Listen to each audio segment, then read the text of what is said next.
اسلام میں ماں کا مقام بہت اونچا اور مہتوپورن ہے۔ قرآن اور حدیث میں ماں کی سوا اور عزت پر زور دیا گیا ہے۔ اللہ تعالیٰ نے فرمایا، اور ہم نے انسان کو اپنے والدین ماتا پتا کے ساتھ حسن سلوک کی تاکید کی ہے۔ اس کی ماں نے اسے تکلیف اٹھا کر پیٹ میں رکھا اور پھر تکلیف سے جنم دیا۔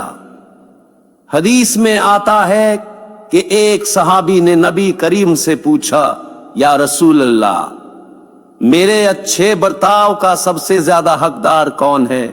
آپ نے فرمایا، تمہاری ماں۔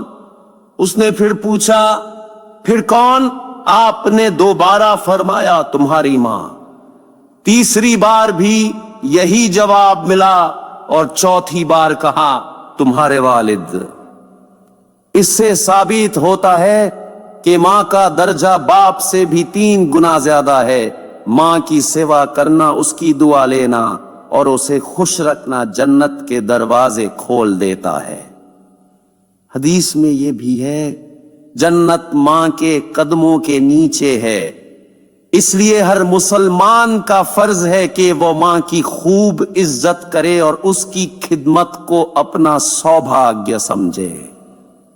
پہلا، حدیث میں ماں کا مقام بہت اونچا اور مہتوپورن ہے۔